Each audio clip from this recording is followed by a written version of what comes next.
আপনি ডাক্তার শফিকুর রহমান আমির জামাতের দিকে তাকান, কোন লাইনে পড়বেন আপনি তার কাছে? আপনি তো বলেন যে উভয় জগতে জ্ঞান আলা মানুষ পাওয়া যায় না, গ্রহে থাকে নাকি? সুতরাং এই মানুষগুলোকে নির্দ্বিধায় অনুসরণ করা যায়, কারণ এরা উভয় জগতে জ্ঞানী। দুনিয়ার লাইনে আখিরাতের লাইনে দুইটা লাইনে তাদের সমান তালে জ্ঞান আছে। দিন মানে রাষ্ট্রীয় বিধান, এটা আজ আমরা অনেকে এখনো ক্লিয়ার না। এটা ফেরাউন ক্লিয়ার ছিল। ফেরাউন জাতির লোককে বলেছিল, ক্বালা ফিরআউনু যারুনি আকতুল মূসা ওয়ালিয়াদউ রাব্বা ইন্নী আখাফু আইয়ুবাদদিলা দীনাকুম ইলা আখিরি আয়া। সূরা মুমিনুনের 26 নম্বর আয়াতের প্রথম অংশে আছে, ফেরাউন বলেছে আমাকে ছেড়ে দাও, আমি মূসাকে হত্যা করব। সে তার রবকে ডাকুক, আমি ভয় পাচ্ছি, আমি আশঙ্কা করছি সে আমার রাষ্ট্রের যে নিয়ম নীতি পাল্টিয়ে ফেলবে। তাহলে দিন মানে রাষ্ট্রের নিয়ম নীতি। যারা এই কথা বুঝে ফেলেছে যে এই মানুষগুলো, তারাই কিন্তু এই মানুষগুলোকে আর উপরে উঠতে দেয় না। যারা জানে যে দিন মানে রাষ্ট্রীয় বিধান, অনেকেই জানে দেশে এটা যদি যারা একামতে দিনের দায়িত্ব পালন করে, এরা যদি সত্যি এই জায়গায় আসতে পারে, এখানে এসে আগে নামাজ পড়ার নিয়ে আসবে না, রোজা রাখা নিয়ে আসবে না, ওরা আল্লাহর বিধান কায়েম করে বানানো নিয়ম নীতি পাল্টিয়ে ফেলবে। দিন মানে ধর্ম, দিন মানে না, দিন মানে ধর্ম নয়। আমি যে অর্থগুলো বলছি দেখেন তো ধর্ম আছে কিনা। দিন মানে 1 নম্বরে কিয়ামতের দিন, দিন মানে 2 নম্বরে আনুগত্য, 3 নম্বরে জীবন বিধান, 4 নম্বরে রাষ্ট্রীয় বিধান, 5 নম্বরে ইবাদত, 5 নম্বরে কি, 6 নম্বরে একেবারে আত্মসমর্পণ করা। পুরা কোরআন শরীফে 19টা অর্থে আমি দিন পেলাম। প্রত্যেকের জন্য আলাদা আলাদা দিন আছে। এই যে গাছের দিন আছে, আল্লাহ আয়াতে তাই জানিয়েছেন, আফা গায়রা দীনিল্লাহি ইয়াবগুন ওয়ালাহু আসলামা মান ফিস সামাওয়াতি ওয়াল আরদ তাওআন ওয়া কারহা ওয়া ইলাইহি ইরজাউন। তোমরা কি আল্লাহর দিন বাদ দিয়ে, আল্লাহর নিয়ম নীতি জীবন ব্যবস্থা, আল্লাহর আইন বাদ দিয়ে পৃথিবীর অন্য কিছু তালাশ করো নাকি? অথচ আসমান জমিনে যা আছে সব আল্লাহর বিধানের সামনে ইচ্ছায় অনিচ্ছায় তারা মাথা নত করে দিয়েছে। এতে গাছের দিকে তাকান, বিকাল হতে হতে দেখবেন লম্বা করে একটা ছায়া ফেলে দেবে। এক কথা বলছে না কেন? আপনি তাকিয়ে থাকেন, দেখেন ওরা কেউ কি কানে কানে বলে দিচ্ছে। সন্ধ্যা যখন নামবে আসরের পর থেকে দেখবেন নিচের ছায়াটা লম্বা করে আমার আল্লাহকে একটা সেজদা দিয়ে, এইটা ওর দিন। হাঁস মুরগিগুলো সন্ধ্যা লাগার সঙ্গে সঙ্গে নিজের ঘরের দিকে ছুটতে থাকে, এইটা তার দিন। যাকে যেই বিধান আল্লাহ শিখিয়েছেন ওইটাও পালন করে যাচ্ছে, তারা মানতে বাধ্য। সূর্য পর্যন্ত শুধুমাত্র মানুষ আর জিন, এদেরকে আমার আল্লাহ দিন দিয়েছেন, কিন্তু মানতে বাধ্য করেননি। মানতে বাধ্য করলে আপনার জন্য জান্নাত আর জাহান্নাম এটা থাকতো না। আপনি মানতে বাধ্য না, কিন্তু যদি মেনে নিতে পারেন তাহলে আপনি জান্নাতি, না মানলে জাহান্নামী। এই জন্য আমরা চাই ইচ্ছায় হোক অনিচ্ছায় হোক, ওরা যেমন সবাই আল্লাহর বিধান মেনে শান্তিতে আছে। এক গাছ আর এক গাছকে মেরে ফেলেছে, কোনোদিন শুনেছেন? আমরা যদি আল্লাহর দিন ওদের মতো মেনে নিতে পারি, আমাদের দ্বারাও দুনিয়ার কেউ আক্রান্ত হবে না, উপকৃত হবে। হযরত আবু বকর সিদ্দিকের জীবন পড়েছিলাম, তিনিও রাষ্ট্র ক্ষমতায় আছেন। তার সন্তান এসে বলে, বাবা আমি পায়েস খেতে চাই। মাকে বলো, মা বলছে না ওইরকম পরিবেশ নেই। স্বামীকে বলার পরে হযরত আবু বকর বললেন, দেখো আমার তো ওই পরিবেশ নেই, আমি একটু বাইতুল মালে যাই। বাইতুল মালের যিনি খাজানচি ছিলেন, অর্থমন্ত্রী, বললেন আমাকে আগামী মাসের বেতনটা দিয়ে দাও। বাইতুল মালে যিনি আছেন দায়িত্ব, সে ওই রকম ডাক দিয়ে বলে, খলিফা আগামী মাসের বেতন চান, একটু লিখে দেন তো যে আগামী মাস পর্যন্ত আপনি বেঁচে থাকবেন। আগামী মাস পর্যন্ত জনগণ আপনাকে চেয়ারে বসিয়ে রাখবে, ওইটা একটু লিখে দেন, তারপরে আগামী মাসের বেতন দেব। আমার মনে হয় এই দেশে যত দায়িত্বশীল মানুষ ছিল 1628 জন মানুষ চেয়ারে বসে দায়িত্ব পালন করেছে। এই প্রত্যেকটা মানুষ যদি যিনি পালিয়েছে ওনার কাছে এইরকম কথা বলতে পারতো, এই দেশটা দাঁড়িয়ে যেত। দেশটা পুরো ফোকলা হয়ে গেছে। বাড়িতে আসার পরে বললেন স্ত্রী সম্ভব না, আমার ওরা গ্যারান্টি চাই জনগণ আমাকে 1 মাস রাখবে কিনা, এমনকি আমার কি আগামী 1 মাস হায়াত আছে এটা আমাকে লিখে দিতে বলে, আমার তো কোনো গ্যারান্টি নেই, আমি লিখে দেব কি? স্ত্রী বহু কষ্ট করে খাবারের কিছু অংশ বাঁচিয়ে 2 কেজি মতো আটা বিক্রি করে ওইটা দিয়ে উনি 15 দিন পরে পায়েস বানিয়েছে, সন্তানকে দিয়েছে খাবার খেতে, স্বামীকে ডাক দিয়েছে। হযরতে আবু বকর সঙ্গে সঙ্গে বললেন তাড়াতাড়ি খেয়ে নাও, কি করে এটা পেলে? এইভাবে করেছি। অর্থমন্ত্রীর কাছে গিয়ে বললেন দেখেন আগামী মাস থেকে আমার যে 10,000 টাকা মনে করেন আমাকে দেওয়া হয় ভাতা, 1,000 টাকা করে কম দেবেন। আমি যা দেখলাম যে 1,000 টাকা কম হলো আমার সংসার চলে। আমাদের দেশে যারা দায়িত্বে ছিল, আপনি রাগ করবেন না, একটু মিলান তো। এই মানুষগুলো যদি সত্যি আমরা এরকম পেতাম, এই 15 বছর যারা ছিল দেশটা মিনি জান্নাত বানিয়ে ফেলতে পারত। মাওলানা মতিউর রহমান নিজামী রাষ্ট্রের দায়িত্ব পালন করার পরে বাজেট যা ছিল ওই মন্ত্রণালয়ে, নিজের মন্ত্রণালয়ে সব শেষ করার পরে ওই টাকা যেগুলো উদ্বৃত্ত ফেরত দিয়েছে পৃথিবীর ইতিহাসে আমার মনে হয় এটাই প্রথম। এরপরও দলিল চান যে কাকে মানে আপনি টের পাচ্ছেন না কাকে, আবার নাম ধরে বলা লাগবে আপনার কাছে। 15.5 বছর কোথা থেকে কোথায় গিয়েছেন আমাদের কুষ্টিয়ার এই 2 জন নাম করা মানুষ, বলেন তো। তারা যদি হযরতে আবু বকরের ওই নিয়মটা মানতো, দিন মানে যদি বিশ্বাস করতো যে বিচার দিন, কিয়ামতের দিন আমারও একদিন বিচার হবে, তাদেরও আচরণ আবু বকরের মতো হয়ে যেত। যারা এটা বিশ্বাস করে তাদের জীবন ঠিক ওই রকম কায়দায় চলছে। এই জন্য দিন মানে ধর্ম না, দিন মানে প্রথম অর্থ কিয়ামতের দিন, এটার দৃঢ় বিশ্বাস নিয়ে আসা লাগবে। 2 নম্বরে দিনের অর্থ আমি পেয়েছি, দিন মানে আনুগত্য। 3 নম্বরে পেয়েছি দিন মানে জীবন ব্যবস্থা। যেমন অপারেশন করে মানুষের পেট চিরে, ঠিক মানুষের এই মেধা অপারেশন করতে পারে। ওনার একটা কথা মুক্তার মতো, খায়রুন নাস মাইয়ানফাউন নাস। সেদিন চুয়াডাঙ্গাতে এসে হাদিসটা বলেছিলেন আমিরে জামাত, পৃথিবীতে উত্তম মানুষ আল্লাহর কাছে ওই লোকটা যে লোকটা মানুষের উপকার করছে এবং করবে। শব্দের দিকে খেয়াল করেছেন, খায়রুন নাস মাইয়ানফাউন নাস। নবীজি কিন্তু মাইয়ানফাউল মুসলিমুনা বলেননি, যে যারা মুসলমানের উপকার করে, যারা মুসলমানের কল্যাণ করে তারা আল্লাহর কাছে উত্তম না। খায়রুন নাস মাইয়ানফাউ, এটা মজারে, বর্তমান ভবিষ্যৎ, প্রেজেন্ট ফিউচার। দুনিয়ায় যারা মানুষের উপকার করছে এবং ভবিষ্যতেও করবে। এই হাদিসটার বাস্তব প্রমাণ আমরা ডাক্তার শফিকুর রহমানের জীবনে দেখতে পাচ্ছি। গেল লোকটা বসে আছে কোথায়, কোন ধর্মের মানুষ উনি দেখে না, শুধু মানুষ হলে সেখানে এগিয়ে যাচ্ছে। এদেশে মানুষ আর নেই, কই সবাই তো আমরা এই হাদিসটা মানতে দেখি না। হাদিসের সুগভীর যে জ্ঞান উনি ওখান থেকে নেওয়ার পরে বাস্তব জীবনে তার প্র্যাকটিক্যাল লাইফে মিলিয়েছে। এজন্য হাদিস অনুযায়ী বলতে পারি উনি আল্লাহর কাছে উত্তম মানুষ। আপনিও আসেন, আপনিও হয়ে যাবেন।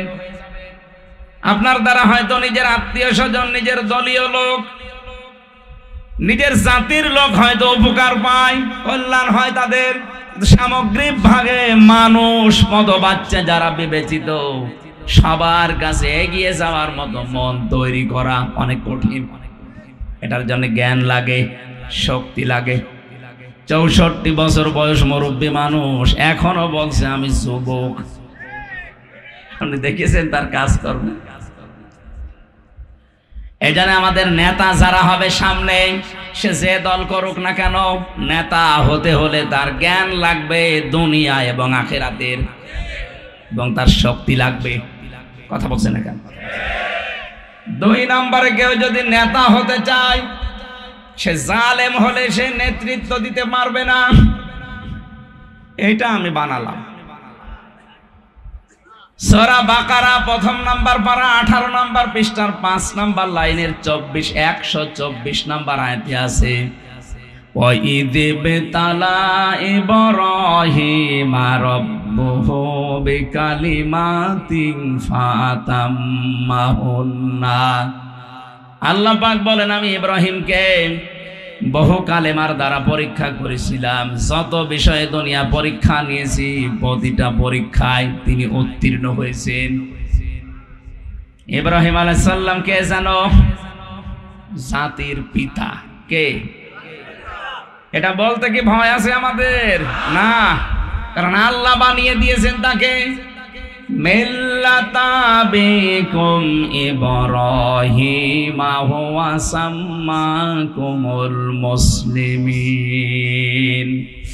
সূরা হজের 78 নম্বর আয়াতের মাঝের অংশে আছে, আল্লাহ বলেন, জাতির পিতা হিসাবে আমি ইব্রাহিমকে সিলেক্ট করলাম, কারণ তিনি তোমাদের নাম মুসলমান রেখেছেন। সুতরাং আমরা যদি মুসলিম দাবি করি, আল্লাহর ঘোষণা, আমাদের জাতির পিতার নাম ইব্রাহিম। এবার আসেন প্রশ্নে, আমরা যাদেরকে বিশেষ করে বাঙালি জাতির পিতা বলে ঘোষণা দিয়েছি, শব্দটা আপনি ঠিক রাখেন। বাঙালি শুধু বাংলাদেশে বাস করে না, এটা ভারতেও আছে। আপনি মণিপুরে যান, সেখানেও বাঙালি পাবেন, বাংলায় কথা বলছে। আমি এই যে আসামে গিয়েছিলাম, সেখানেও বাংলায় কথা বলছে। কোচবিহারে গিয়েছিলাম, বাংলায় কথা বলছে। তারাও তো বাঙালি। আপনি যে বলেন তো আপনার জাতির পিতাকে, আপনি যারে বাঙালি জাতির পিতা চাপিয়ে দিচ্ছে, ও মানবে? হ্যাঁ, কথা বলেন না কেন? দ্বিতীয় নম্বর যে শব্দ বলা হয়, 1000 বছরের শ্রেষ্ঠ বাঙালি না। এ বাঙালি জাতি কি 1000 বছর থেকে আসতেছে? কোথায় পেয়েছেন ভান্ডার? আর বাকিগুলো তো আমি নাই বললাম, একটাও ঠিকছে না। জোর করে যাকে জাতির পিতা হিসাবে আমরা চালিয়ে দিতে চাই, আল্লাহ তাকে বানায়নি, রাসূলুল্লাহ বানায়নি, বানিয়েছি আমি। আমার কথা মানুষ মানবে? মানুষ কি বাধ্য নাকি? কথা বলেন না কেন? সুতরাং দেশের জন্য যারাই কাজ করেছে, এদের সম্মান আছে, তাহলে একজনকে ক্রেডিট দেওয়া ঠিক না। এই যে একক সিদ্ধান্তে একক মানুষকে উপরে তোলার জন্য যারা চেষ্টা করে, আল্লাহ তাদেরকে এত নিচে নামায়। আগস্টের 5 তারিখের বিকাল 5টা বাজতে আমার মনে হয় আল্লাহ সব দেখিয়ে দিয়েছে। এরপরও যদি আপনার না বোঝার ভান করে থাকেন, মাহফিলের পরে একটু আসেন, কানে কানে বলছি, ঠিক আছে?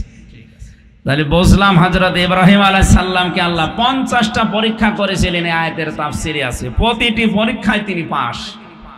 আল্লাহ খুশি হয়ে বললেন, ক্বালা ইন্নী জাইলুকা লিন-নাসি ইমামা। হে ইব্রাহিম, আমি তোমাকে জাতির জন্য নেতা বানিয়ে দিলাম। কোন জাতি? মানব জাতি। আল্লাহ কিন্তু লিল মুসলিমিনা ইমামা দেয়নি, যে মুসলমানদের ইমাম আপনি, না, লিন-নাস। আপনি কি মানুষ না?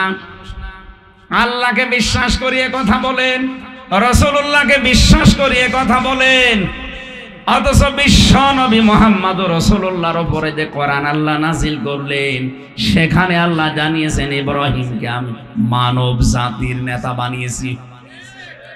আপনি মানুষ হিসাবে দাবি করেন, ইব্রাহিমের আদর্শ মানেন না, আপনি মানুষ না, অন্য কিছু।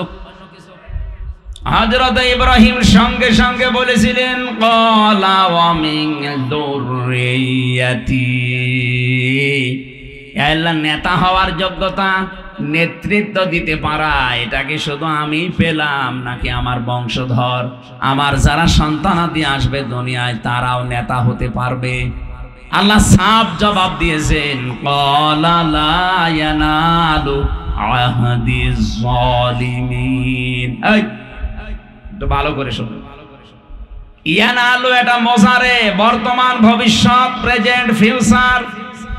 আল্লাহ বলেন কোন জালেমের জন্য এখন যেমন কোন ওয়াদা নেই, কিয়ামত পর্যন্ত কোন জালেম নেতা হতে পারবে না। এ ওয়াদা কার বলেন?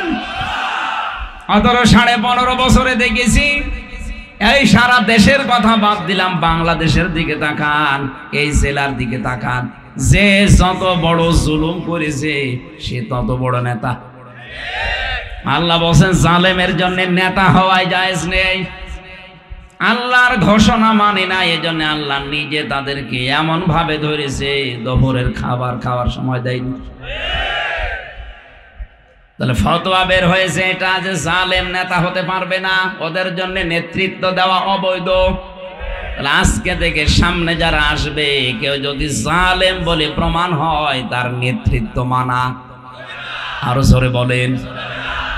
3 নাম্বারটা থাক, একটু ঝামেলা আছে, আগে সবগুলো শেষ করুন, পরে যাওয়ার সময় বলেছিল। 3 নম্বরে নবীজি আল্লাহর কোরআন থেকে জানিয়েছেন নেতা হতে পারবে না মহিলারা। এটা আমি বানিয়েছি নাকি? সূরা নেসা 5 নাম্বার পারার 2 নাম্বার পৃষ্ঠার 11 নাম্বার লাইনে 34 নাম্বার আয়াতের প্রথম অংশে আছে। এত দলিল দিয়েও যদি আপনার মন খারাপ হয়, আমার মনে হয় আপনার বিবেকের উপরে কুকুরে পোশাক খুঁজবে। আর কি দলিল দেওয়া যায় বলেন তো? কোরআনের উপরে কোনো দলিল আছে? আমি আয়াত, পারা, পৃষ্ঠা, লাইন, রুকু কোন অংশে আছে তাও বলছি। তাফসিরে ফি জিলালিল কোরআনে আছে। আল্লাহ বলেন মেয়েরা হবে পুরুষের আজ্ঞাবহ, আর পুরুষ হবে এই পৃথিবীর নেতা। আর রিজালু কাওয়ামুনা আলান নিসা। এই আয়াতের তাফসিরে বিশ্বনবী নিজে একটা হাদিস জানিয়েছেন। আলান নবিয়্যু সাল্লাল্লাহু আলাইহি ওয়াসাল্লাম লা ইউফলিহা কওমুন, ওই জাতি কখনো সফলতা অর্জন করতে পারছে না, পারবে না। ইফলিহার আগে লান আছে, নবীজি গ্যারান্টি দিচ্ছেন কখনোই সফল হতে পারে না ওই জাতি, পারবেও না যে জাতির নেতা কোনো মহিলা। আমার মনে হয় নবীর এই হাদিস 100% সত্য আমরা বিশ্বাস করি। এজন্য 53 বছরে আমাদের উন্নতি নেই। সামনে যেন কোনো মহিলা অন্তত চেয়ারে আসতে না পারে। পুরুষ আসবে, কিন্তু পুরুষের ভেতরে জ্ঞান থাকা লাগবে, দুনিয়া আখিরাতের শক্তি থাকা লাগবে। জালেম হলে চলবে না, সীমা লঙ্ঘনকারী হলে চলবে না। আল্লাহর সীমা থেকে যদি কেউ ছিটকে চলে যায় অন্যদিকে, তাকে নেতা মানা জায়েজ নেই। এটা আছে সূরা শুআরা 19 নাম্বার পারার 12 নাম্বার পৃষ্ঠার 5 নাম্বার লাইনের 151 নাম্বার আয়াতে। ওয়ালা তুতিউ আমরাল মুসরিফিন। আল্লাহ বলেন তাদের অনুসরণ করা যাবে না, তাদের নেতৃত্ব মানা যাবে না যেই মানুষগুলো ইসরাফ করে, যারা সীমা লঙ্ঘন করে, যারা এই পৃথিবীর ময়দানে যারা সবচাইতে বেশি সীমা লঙ্ঘন করেছে। আমি 25টা নবীর জীবনী পড়েছি কোরআনে। অধিকাংশ নবীর যারা জাতির লোকেরা ছিল, তারা সীমা লঙ্ঘন করার কারণে ধ্বংস হয়েছিল। এজন্য সামনে কোন সীমা লঙ্ঘনকারী, ইসরাফকারী, যারা অপব্যয় করে, অপচয় করে, এমন কোন মানুষ যেন আসতে না পারে, খেয়াল রাখা লাগবে। 5 নম্বরে ওই লোকটা নেতা হতে পারবে না যেই লোকটা আল্লাহর শরণ থেকে গাফেল হয়ে জীবন চালায় এবং নিজের মন মতো কাজ করে। এটা সূরা কাহাফের 28 নাম্বার আয়াতে আছে। ওয়ালা তুতিউ মান আগফালনা কলবাহু আন যিকরিনা ওয়াত্তাবা হাওয়াহু ওয়া কানা আমরুহু ফুরতা। আমার শরণ থেকে গাফেল হয়ে গেছে, তাকে অনুসরণ করা যাবে না। আল্লাহর শরণ থেকে কোনো মানুষ যখন গাফেল হয়ে যায়, এটা আছে সূরা আনামের 44 নাম্বার আয়াতে। আল্লাহ পাক বলেন ওই মানুষগুলোর যত নিয়ামত আছে শান্তি দেওয়ার জন্য, এগুলো বেড়ে যায়। ফালাম্মা নাসু মা যুক্কিরু বিহি ফাতাহনা আলাইহিম আবওয়াবা কুল্লি শাই। যখন আল্লাহর ভাষা মানুষ ভুলে যায়, আল্লাহর আইনের কথা, আল্লাহর বিধানের কথা মানুষ ভুলে যায়, তখন ওই জাতির জন্য যত নিয়ামত আছে, লক্ষ্য করে, ফাতাহনা, আমি আল্লাহ নিজে খুলে দেই, আলাইহিম, তাদের উপরে, আবওয়াবা কুল্লা শাই, বাবের বহু বচন আবওয়াব, যত রকমের শান্তির দরজা আছে সব তাদের জন্য খুলে দেই। খোলেন কে? আরো জোরে বলেন। আপনি আয়াতটা বাস্তবে মিলান বাংলাদেশের সাথে। ১৫০০ বছর আগে নাজিল হওয়া, অথচ মনে হচ্ছে ২০২৪ সালের ৫ই আগস্টে নাজিল হয়েছে। হ্যাঁ, আল্লাহ বলেন যারা আমার আইন ভুলে যায় তাদেরকে নিয়ামত দিয়ে আমি ভরপুর করে দেই। তাদের ক্ষমতা, পাওয়ার, প্রভাব, প্রতিপত্তি, টাকা পয়সা কোনো কিছুর অভাব রাখি না। আপনি মিলান তো, ২০০৬ সালের এই অক্টোবর মাসে ২৮ অক্টোবর জসিম ভাইকে যেভাবে পিটিয়ে রাজপথে হত্যা করার পরে তার লাশের উপরে ড্যান্স দিয়েছে, দেখেননি দুনিয়ায়? এটা দেখার পরে ওই সময় মনে হয়েছিল কি মানুষ। আমি একবার সিরাজগঞ্জ থেকে আসছিলাম, তখন বাসে চলাফেরা করতাম, বাসের ড্রাইভারের পেছনে আছি, ড্রাইভার সাহেব মাঝখানে দেখলাম একটা কুকুর পড়ে আছে, চালিয়ে দিল না, বাম দিয়ে দিল, গাড়ি একটু ঝাঁকি দিয়েছে। বললাম ভাই আপনি এমন করলেন, এখন একটু অ্যাক্সিডেন্ট হয়ে যেত। আমারে বলছে হুজুর দেখেন না একটা মরা কুকুর পড়ে আছে, আমি ডবল করে মারবো, আমার বিবেক নেই? আমার তো মরা কুকুর, মারলেই কি আর না মারলেই কেউ কিছু টের পাবে? আমার দিকে ড্রাইভার ঘুরে বলছে হুজুর আপনি কি আসলে হুজুর? আপনি কেমন হুজুর? আপনি দেখছেন একটা মরা কুকুর পড়ে আছে, আমি ডবল করে গাড়ি চাকা চালাবো, আমার বিবেক নেই? না, এই কথা শোনার জন্য আমি ছিলাম। একটা মরা জিনিস পড়ে আছে, তাও নিকৃষ্ট। দুনিয়ায় দুইটা পশু নিকৃষ্ট, একটা কুকুর আর একটা শুকুর। এইটার উপরে আপনি ডবল করে চাকা চালিয়ে দিলেন না, আপনার বিবেকে বাধা দেয়। অথচ একটা মানুষের কথায় লঘি বইটা নিয়ে সারা দেশ থেকে মানুষ পাগলের মতো ছুটে গেছে ঢাকায়। জসিম ভাইয়ের মতো মানুষকে পিটিয়ে হত্যা করার পরে ছেড়ে দেয়নি, লাশের উপরে ড্যান্স দিয়েছে। এদেরকে কি মানুষ বলা যায়? এত বড় নৃশংস কাজ করার পরে মনে করলাম আল্লাহ তোমার সূরা আনামের ৪৪ নম্বর আয়াত, তার মানে না, পুরা উল্টিয়ে গেছে। ২ বছর পরে দেখি আল্লাহ তাদেরই শান্তির জন্য ক্ষমতা দিয়ে দিল, প্রভাব, প্রতিপত্তি, টাকা পয়সা যা লাগে আল্লাহ সব খুলে দিয়েছে। এই যে ফাতাহনা আলাইহিম আবওয়াবা কুল্লা শাই, যত দরজা আছে সব আমি খুলে দিলাম তাদের জন্য। মনে করলাম আল্লাহ তোমার এই কথা এ পর্যন্ত আমি মেনে নিলাম। যারা তোমার আইন ভুলে যায়, তোমার কথা ভুলে যায়, তাদেরকে তুমি নিয়ামত ভরপুর করে দাও, দিয়েছো। এটা তো বেশি দিন থাকার কথা না। 13 সালে মনে করলাম পড়ে যাবে, না টিকে গেল। 18 সালে মনে করলাম পড়ে যাবে, ও আল্লাহ না, তাও টিকে গেল। 24 সালে মনে করেছিলাম পড়ে যাবে, দেখলাম না, দিনের ভোর রাতে করে ফিরেছি। আমার সাথে যে ওসি সাহেব ছিল জেলখানায়, বাড়ি ওনার ঝিনাইদহ জেলায়, থাকে যশোরে, এলাকায় নানির বাড়ি, আমি নাম নিলাম না। আমারে বলছে হুজুর আপনি আমার নানির এলাকার মানুষ, এই যে ভোট হয়ে গেল, এই ভোটে আমি দায়িত্বে ছিলাম, একেবারে রাত 12টা থেকে ফজরের আজান পর্যন্ত পুরা ভোট আমার লোকজন দিয়ে আমি শুরু করলাম আল্লাহর নাম নিয়ে মারা। পুরাটা শেষ করে ফজরের আজানের একটু আগে গোসল করলাম, ওযু করার পরে নামাজে দাঁড়ালাম। কেন? যা করেছি আল্লাহ যেন মাফ করে দেয়। দেখেন কোরআন শরীফ আমার সামনে, উনি যা বলেছে আমার এই ফাঁসির কন্টেম সেলের ভেতরে আমি ওইটাই বললাম। উনি মনে মনে করছে সারা রাত যা করেছি বিবেক তো মেনে নিচ্ছে না, এখন একটু নামাজ কালাম পড়ি, তওবা করি। এ তওবা হবে না। এখানে একটা সূক্ষ্ম কথা বলা দরকার। অনেকেই মনে করেন আস্তাগফিরুল্লাহ রাব্বি মিন কুল্লি যামবি ওয়া তুবু ইলাইহি, পড়লাম আর তওবা হয়ে গেল। এটা একটা তওবার বাক্য। কোন মানুষ যদি তাওবা করতে হয়, অপরাধ করেছেন যার কাছে, তার কাছে স্বীকার করা লাগবে। এই তাওবা বাংলাদেশে হয় না। অপরাধ করেছে আমার কাছে, আর কাবা শরীফে যে মাফ চাচ্ছে আল্লাহর কাছে। এই তুই কি আল্লাহর কাছে অপরাধ করিস?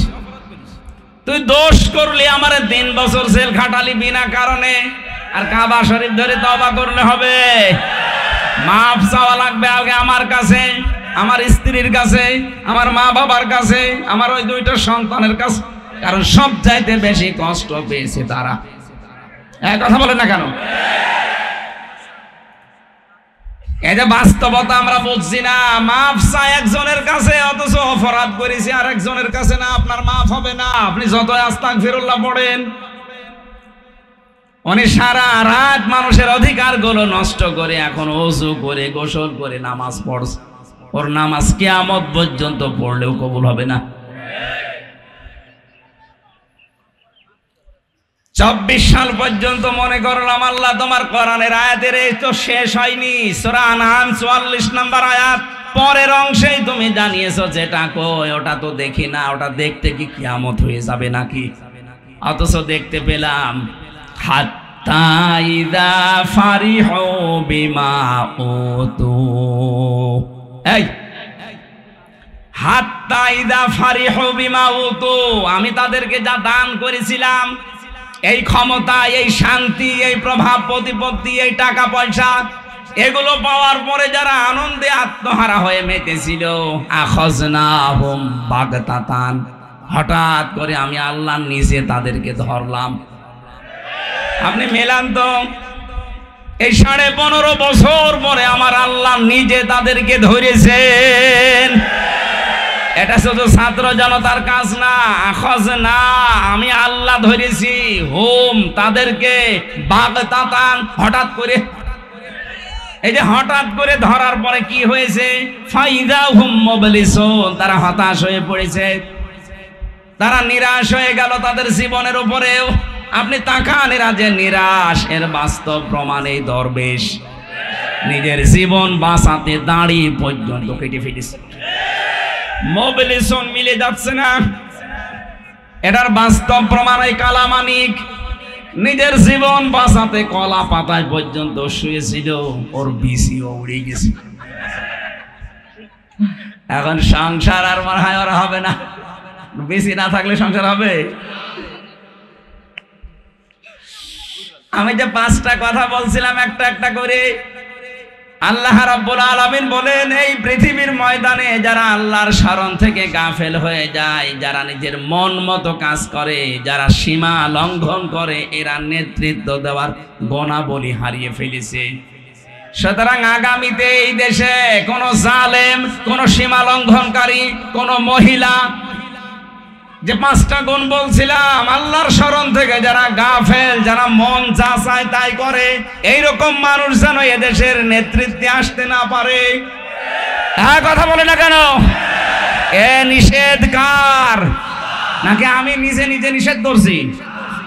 এখন আপনার বিবেকে কি বলে, ইমানে কি বলে, আপনি দেখেন। এগুলো নেতৃত্বে আসতে পারবে না। এই জন্য আমার মনে হয় এই গুণগুলো যাদের ভেতরে এই দেশে আছে, তাদের তালিকা করে করে মোড়ে মোড়ে টাঙিয়ে দেওয়া দরকার। কোন জালেম যেন অন্তত কিয়ামতের আগে আর এই দেশে দাঁড় হতে না পারে। যারা আসবে এই গুণের বাইরে যাদের, তারা আসুক। যারা আল্লাহর শরণে থাকে, যারা সীমা লঙ্ঘন করে না, যারা মহিলা না। কথা বলছে না কেন? কারণ মেয়েরা আসলে সফল হওয়া যাবে না। মেয়ে লোক বাদ দিয়ে আপনি নিয়ে আসেন, তাই বলে আবার চাচা এরশাদের মতো নিয়ে আসলে সমস্যা। সকালে বলবে এক কথা, বিকালে বলবে না আমি বলিনি। আমরা চাই যাদের মাজার সোজা আছে, মাজার শক্ত আছে, এইরকম মানুষ আসুক। আমরা অনেকেই মাঝে মাঝে বলি আল্লাহর আইন চাই, 7 লোকের শাসন চায় না। শব্দটা হওয়া লাগবে যে সালেহ শব্দ আছে।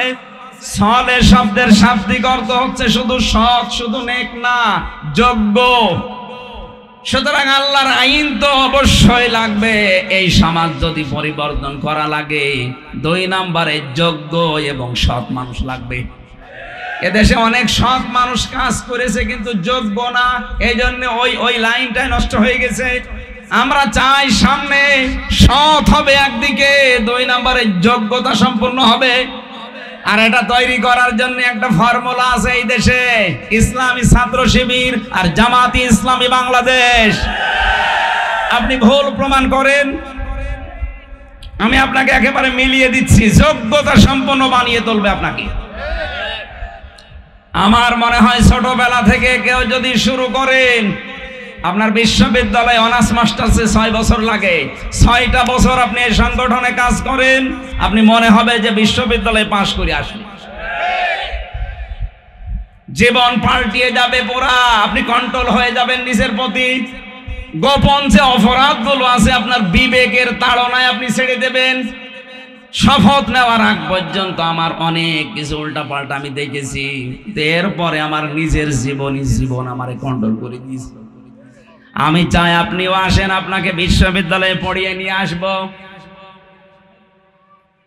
কারণ আমাকে যোগ্যতা সম্পন্ন হতে হবে। যোগ্যতা সম্পন্ন না হলে আমার আল্লাহ জীবনে ওই জায়গা আমারে দেবে না। আমি একজন ভাইকে পাঠালাম, জসিম ভাই আছে পাশে, বললাম ভাই আপনি যান তো মাছ কিনে নিয়ে আসেন। যে দেখে ইলিশ মাছ আছে পচা, কি দোকানদারকে বলছে আমার কাছে 2000 টাকা আছে, আমির হামজা পাঠিয়েছে। দোকানদার নাম শুনে বলছে ঠিক আছে 2000 টাকা দিলেই হবে, যদিও আমি এটা 3000 করে বেচছি। পচা মাছ 2000 টাকায় দাম দর করে শেষে আরো 200 টাকা কমিয়েছে, 1800 টাকায় মাছ নিয়ে 2000 টাকার নাম করে আমারে বলছে দোকানদারের আপনার নাম বলার কারণে উনি একটু কম নিয়েছে, অথচ দাম নিয়েছে 1800 টাকা। এখন ওই মাছ নিয়ে আসলে পুরা মাছটাই লস। কথা বলছেন এখানে? যে লোককে পাঠিয়েছিলাম ওনার মাথার স্ক্রু হালকা ঢিলা, এই জন্য এইরকম মাছ নিয়েছে। 1800 টাকার 1800 টাকায় আমার মনে হয় পানিতে ফেলা, যদিও 200 টাকাও মারিং কাটিং করিস। আর একজনকে পাঠালাম, সে এত চালাকি করতে গিয়ে 2000 টাকার জায়গায় ওই 1000 টাকার মাছ কিনেছে আর 1000 টাকা গায়েব করে দিয়েছে। আমার এসে বলছে দাম অনেক ছিল, আমার জন্য আর আপনার নামের কারণে কমিয়েছে। এখন বলেন তো, আগের যেটারে পাঠিয়েছিলাম ওই লোকটার কাছে আমার মাছটা যা ছিল তো পুরাটাই পানিতে ফেলা লেগেছে। কথা বলেন না কেন? ওর যোগ্যতা ছিল না মাছ কিনা, চিনি কিনা, কিন্তু আর পরের যাকে চালাক মনে করে পাঠিয়েছি উনিও মাছ কিনেছিলেন, কিন্তু 1000 টাকা মারিং কাটিং করেছে। বাকি যাই কিনেছে অন্তত মাছটা খারাপ না, খাওয়া যাবে। আমরা এখনো পর্যন্ত 2000 টাকার মাছ 2000 টাকায় যেন কিনে পুরাটা কাজে লাগানো যায়, এই যোগ্যতা সম্পন্ন হতে পারিনি। এই জন্য আল্লাহ এখনো আমাদেরকে এই দেশটা হাতে দেয়নি। দিয়েছিল ওই লোকটাকে, যে লোকটা 1000 টাকা মারিং কাটিং করে আর 1000 টাকার মাছ কিনতে পারে। আমরা ওই রকম চাই না, আমরা চাই এমন মানুষ যে 2000 টাকায় কাজে লাগাতে পারে। এই জন্য আমরা শুধু আল্লাহর আইন দিয়ে হবে না, আইনের পাশাপাশি সৎ এবং যোগ্য হওয়া লাগবে। কথা বলে না কেন? আল্লাহ এরকম নেতৃত্ব যেন আমাদের সামনে এনে দেন, বলেন আমিন। কোরআনে কারিম থেকে আমরা মাত্র একটা আয়াত পড়েছি, বিশ্ব নবীর লক্ষ লক্ষ হাদিস থেকে একটা হাদিসের 5 ভাগের 1 ভাগ পড়েছি। আমার যতটুকু আয়াতের উপরে আল্লাহ জ্ঞান দিয়েছে, এই আধা ঘন্টা 1 ঘন্টা না, আমার সারা জীবনের ভেতরে কথা আছে, এত কথা লুকানো। সবচাইতে মেন কথা এখানে, আমাদের এই দেশে বেশিরভাগ আমরা দিন মনে করি যাকে, দিন মানে অধিকাংশ মানুষ দিন কি ধর্ম, দিন কি, অথচ 19টা অর্থ পেয়েছি আমি দিন শব্দের, একটাও দিন মানে ধর্ম লেখা নেই। এর আসল যে অর্থগুলো আছে ওইগুলো আমরা অনেকে জানি না। দিনের প্রথম অর্থ আছে কোরআনে, দিন মানে বিচার। দিন মানে কি? ওই যে প্রতিদিন আপনার মুখ দিয়ে এই কথা কিন্তু আল্লাহ বের করে নেয়, মালিক ইয়াউমিদ্দিন। আল্লাহ মালিক, কিন্তু বিচার দিনের। কোন দিনের? তাহলে দিন মানে ধর্ম না দিন মানে বিচার দিন? এটা যারা বিশ্বাস করে যে বিচার দিন একটা আছে, আমার কিন্তু বিচার করা হবে ওই দিন, ওর জীবন পাল্টাতে আর কিচ্ছু লাগবে না। এক কথা বলে না কেন? 15.5 বছরে যারা এই 36,000 32,000 কোটি টাকা মারিং কাটিং করেছে, এক একজন 75,000 কোটি টাকা মারিং কাটিং করেছে ইসলামী ব্যাংক থেকে। এ মানুষগুলো দিন মানে ধর্ম বিশ্বাস করে, দিন মানে কিয়ামতের দিন, এটা তারা বিশ্বাস করে না। যদি বিশ্বাস করতো যে কিয়ামতের দিন জবাব দেওয়া লাগবে আমারে আল্লাহর সামনে দাঁড়িয়ে, ওর জীবন পাল্টিয়ে যেত। মেয়ের ফ্রিজ কেনার জন্য 2.5 লাখ টাকা খরচ করে, অথচ পাশের বাড়ির সলিমদ্দির ছেলে পরীক্ষা দিতে পারে না, সেখানে 5,000 টাকা দিতে রাজি না। ও যদি কিয়ামতে বিশ্বাস করতো 2.5 লাখ টাকা দিয়ে ফ্রিজ না কিনে এর 10,000 টাকা 5,000 টাকা ছেলের পেছনে খরচ করত। হযরত আবু বকর সিদ্দিকের জীবন পড়েছিলাম, তিনি রাষ্ট্র ক্ষমতায় আছেন। তার সন্তান এসে বলে, বাবা আমি পায়েস খেতে চাই। মাকে বলো, মা বলছে না ওইরকম পরিবেশ নেই। স্বামীকে বলার পরে হযরত আবু বকর বললেন, দেখো আমার তো ওই পরিবেশ নেই, আমি একটু বাইতুল মালে যাই। বাইতুল মালের যিনি খাজানচি ছিলেন, অর্থমন্ত্রী, বললেন আমাকে আগামী মাসের বেতনটা দিয়ে দাও। বাইতুল মালে যিনি আছেন দায়িত্ব, সে ওই রকম ডাক দিয়ে বলে, খলিফা আগামী মাসের বেতন চান, একটু লিখে দেন তো যে আগামী মাস পর্যন্ত আপনি বেঁচে থাকবেন, আগামী মাস পর্যন্ত জনগণ আপনাকে চেয়ারে বসিয়ে রাখবে, ওইটা একটু লিখে দেন, তারপরে আগামী মাসের বেতন দেব। আমার মনে হয় এই দেশে যত দায়িত্বশীল মানুষ ছিল 1628 জন মানুষ চেয়ারে বসে দায়িত্ব পালন করেছে। এই প্রত্যেকটা মানুষ যদি যিনি পালিয়েছে ওনার কাছে এইরকম কথা বলতে পারতো, এই দেশটা দাঁড়িয়ে যেত। দেশটা পুরো ফোকলা হয়ে গেছে। বাড়িতে আসার পরে বললেন, স্ত্রী সম্ভব না, আমার ওরা গ্যারান্টি চাই জনগণ আমাকে 1 মাস রাখবে কিনা, এমনকি আমার কি আগামী 1 মাস হায়াত আছে এটা আমাকে লিখে দিতে বলে, আমার তো কোনো গ্যারান্টি নেই, আমি লিখে দেব কি? স্ত্রী বহু কষ্ট করে খাবারের কিছু অংশ বাঁচিয়ে 2 কেজি মতো আটা বিক্রি করে ওইটা দিয়ে উনি 15 দিন পরে পায়েস বানিয়েছে। সন্তানকে দিয়েছে খাবার খেতে, স্বামীকে ডাক দিয়েছে। হযরতে আবু বকর সঙ্গে সঙ্গে বললেন, তাড়াতাড়ি খেয়ে নাও। কি করে এটা পেলে? এইভাবে করেছি। অর্থমন্ত্রীর কাছে গিয়ে বললেন, দেখেন আগামী মাস থেকে আমার যে 10,000 টাকা মনে করেন আমাকে দেওয়া হয় ভাতা, 1,000 টাকা করে কম দেবেন। আমি যা দেখলাম যে 1,000 টাকা কম হলো আমার সংসার চলে। আমাদের দেশে যারা দায়িত্ব ছিল, আপনি রাগ করবেন না, একটু মিলান তো। এই মানুষগুলো যদি সত্যি আমরা এরকম পেতাম, এই 15 বছর যারা ছিল দেশটা মিনি জান্নাত বানিয়ে ফেলতে পারত। মাওলানা মতিউর রহমান নিজামী রাষ্ট্রের দায়িত্ব পালন করার পরে বাজেট যা ছিল ওই মন্ত্রণালয়ে, নিজের মন্ত্রণালয়ে সব শেষ করার পরে ওই টাকা যেগুলো উদ্বৃত্ত ফেরত দিয়েছে পৃথিবীর ইতিহাসে আমার মনে হয় এটাই প্রথম। এরপরও দলিল চান যে কাকে মানে আপনি টের পাচ্ছেন না কাকে, আবার নাম ধরে বলা লাগবে আপনার কাছে। 15.5 বছর কোথা থেকে কোথায় গিয়েছেন আমাদের কুষ্টিয়ার এই 2 জন নাম করা মানুষ, বলেন তো। তারা যদি হযরতে আবু বকরের ওই নিয়মটা মানতো, দিন মানে যদি বিশ্বাস করতো যে বিচার দিন, কিয়ামতের দিন, আমারও একদিন বিচার হবে, তাদেরও আচরণ আবু বকরের মতো হয়ে যেত। যারা এটা বিশ্বাস করে তাদের জীবন ঠিক ওই রকম কায়দায় চলছে। এই জন্য দিন মানে ধর্ম না, দিন মানে প্রথম অর্থ কিয়ামতের দিন, এটার দৃঢ় বিশ্বাস নিয়ে আসা লাগবে। 2 নম্বরে দিনের অর্থ আমি পেয়েছি, দিন মানে আনুগত্য। 3 নম্বরে পেয়েছি দিন মানে জীবন ব্যবস্থা। 4 নম্বরে পেয়েছি দিন মানে রাষ্ট্রীয় বিধান। এটা আজ আমরা অনেকে এখনো ক্লিয়ার না। এটা ফেরাউন ক্লিয়ার ছিল। ফেরাউন জাতির লোককে বলেছিল, ক্বালা ফিরআউনু যারুনি আকতুল মূসা ওয়ালিয়াদউ রাব্বা ইন্নী আখাফু আইয়ুবাদদিলা দীনাকুম। ইলা আখিরি আয়া। সূরা মুমিনুনের 26 নম্বর আয়াতের প্রথম অংশে আছে, ফেরাউন বলেছে আমাকে ছেড়ে দাও, আমি মূসাকে হত্যা করব। সে তার রবকে ডাকুক, আমি ভয় পাচ্ছি, আমি আশঙ্কা করছি সে আমার রাষ্ট্রের যে নিয়ম নীতি পাল্টিয়ে ফেলবে। তাহলে দিন মানে রাষ্ট্রের নিয়ম নীতি।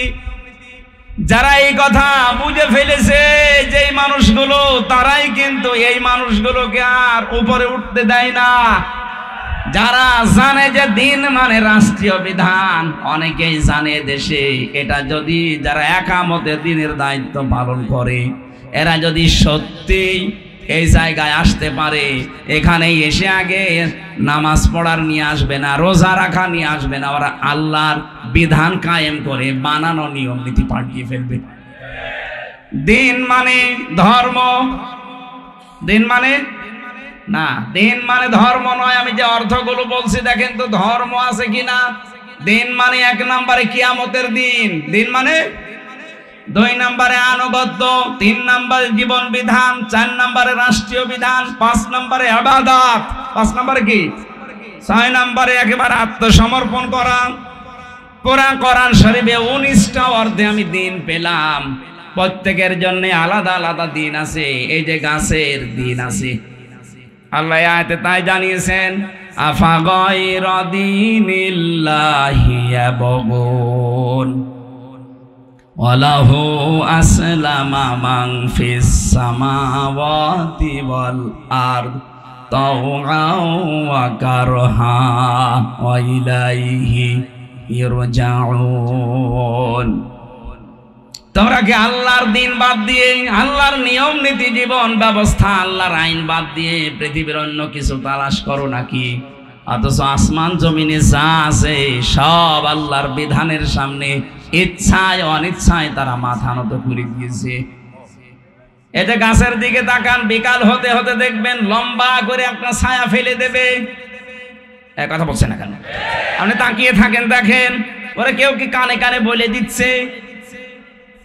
সন্ধ্যা যখন নামবে আসরের পর থেকে দেখবেন নিচের ছায়াটা লম্বা করে আমার আল্লাহকে একটা সেজদা দিয়ে, এইটা ওর দিন। হাঁস মুরগিগুলো সন্ধ্যা লাগার সঙ্গে সঙ্গে নিজের ঘরের দিকে ছুটতে থাকে, এইটা তার দিন। যাকে যেই বিধান আল্লাহ শিখিয়েছেন ওইটাও পালন করে যাচ্ছে, তারা মানতে বাধ্য। সূর্য পর্যন্ত শুধুমাত্র মানুষ আর জিন, এদেরকে আমার আল্লাহ দিন দিয়েছেন কিন্তু মানতে বাধ্য করেননি। মানতে বাধ্য করলে আপনার জন্য জান্নাত আর জাহান্নাম এটা থাকতো না। আপনি মানতে বাধ্য না, কিন্তু যদি মেনে নিতে পারেন তাহলে আপনি জান্নাতি, না মানলে জাহান্নামী। এই জন্য আমরা চাই ইচ্ছায় হোক অনিচ্ছায় হোক ওরা যেমন সবাই আল্লাহর বিধান মেনে শান্তিতে আছে। এক গাছ আর এক গাছকে মেরে ফেলেছে, কোনোদিন শুনেছেন? আমরা যদি আল্লাহর দিন ওদের মতো মেনে নিতে পারি, আমাদের দ্বারাও দুনিয়ার কেউ আক্রান্ত হবে না, উপকৃত হবে। সামনে আসরের নামাজ, গুরুত্বপূর্ণ। 40 বাজে, আমার মনে হয় ঠিক হবে আসরের নামাজটা আগে শেষ করি।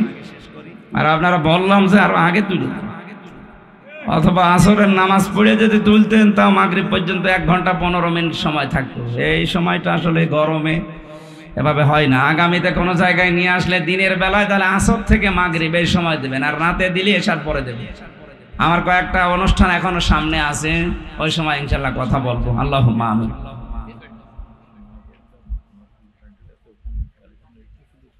সম্মানিত মা বোনেরা, যাদের টাকা পয়সা কোনো নিয়ত করে নিয়ে আসেন তাহলে কোরআনের এই অনুষ্ঠানের জন্য যারা আছে আপনাদের স্বেচ্ছাসেবিকা, ওদের কাছে আপনারা দিয়ে দেবেন। নিয়ে যেন না যেন বাড়িতে, আশা করছি আপনারা নিজ দায়িত্ব দিয়ে দেবেন। আল্লাহুম্মা আমিন। লা ইলাহা ইল্লা আনতা সুবহানাকা ইন্নী কুনতু মিনাজ জালিমিন। আল্লাহ তাআলা, আমার প্রাণ প্রিয় জেলা কুষ্টিয়া ভেড়ামারা থানার ধরমপুর এলাকার মানুষেরা কোরআনে কারিমের বিশাল অনুষ্ঠানে আঞ্জাম দিয়েছে। আমরা দিন কি এ বিষয়টা বোঝার চেষ্টা করছিলাম। মেহেরবানি করে আমাদের সবার কাছে তুমি পরিষ্কার করে দাও। পৃথিবীর সব কিছু তোমার দিন মানার কারণে যদি শান্তি পেয়ে যায়, আমরাও শান্তি পেতে চাই। মেহেরবানি করে তোমার দিন আমাদের জন্য মানা সহজ করে দাও। মাহফিলের সভাপতি, প্রধান অতিথি, বিশেষ অতিথি যারা এসেছে কোরআনের ইজ্জতে কবুল করো। আমি সহ যারা অসুস্থ আছি, সম্মানিত মা বোনেদের ভেতরেও আল্লাহ আমাদেরকে শেফায়ে কামেলা আজেলা নসিব করো। চর্ম চোখে বড় দেখার আকাঙ্ক্ষা, বড় তামান্না, আমার কালাম দিয়ে 56,000 বর্গ মাইল চলছে। যত ষড়যন্ত্র আছে সব দূর করে দাও। চর্ম চোখে এটা দেখে মরার সুযোগ করে দাও। আমরা জানি তোমার আইন যদি এদেশে চালু হয়, এ দেশটা একটা মিনি জান্নাত হয়ে যাবে। এটা আমি সহ যারা এসেছি আমাদেরকে তুমি এই পরিবেশ তৈরি করো রব্বুল আলামিন। বহু মানুষ তো চালিয়েছে দেখলাম, তোমার কালাম দিয়ে চললে কেমন দেখা যায় এটা তুমি দেখাও। মানুষের ভেতরে এই টেন্ডেন্সি তৈরি করে দাও। আল্লাহ তাআলা তোমার বান্দা তুহিন ইসলামী ছাত্র শিবিরের কর্মী শহীদ হয়েছে, আল্লাহ তুমি তাকে মেহেরবানি করে শেফায়ে, তার কবরটা তুমি জান্নাতুল ফেরদাউস বানিয়ে দাও। তার মা বাবাকে ধৈর্য ধারণ করার সুযোগ দাও। আমি নিজেও শারীরিকভাবে অসুস্থ, 3টা বছর সালেমের জিন্দানখানায় থেকে আমার শরীরটা তারা নষ্ট করে দিয়েছে। মেহেরবানি করে তোমার পক্ষ থেকে তুমি আমার শরীরটা ভিক্ষা দাও, আমার কণ্ঠটা ছেড়ে দাও। কোরআনের কথাগুলো তোমার বান্দা বান্দীদের সহজ সরল ভাষায় বলতে পারি, বোঝাতে পারি সুযোগ করে দাও। আগামীতে এই অনুষ্ঠানটা কোরআনের জন্য আরো বিশাল আকারে মঞ্জুর করো আল্লাহ। সুবহানা রাব্বিকা রাব্বিল ইজ্জাতি আম্মা ইয়াসিফুন ওয়া সালামুন আলাল মুরসালিন আলহামদুলিল্লাহি রাব্বিল আলামিন। মরণ আসলেই যেন বলতে পারি লা ইলাহা ইল্লাল্লাহু মুহাম্মাদুর রাসূলুল্লাহ।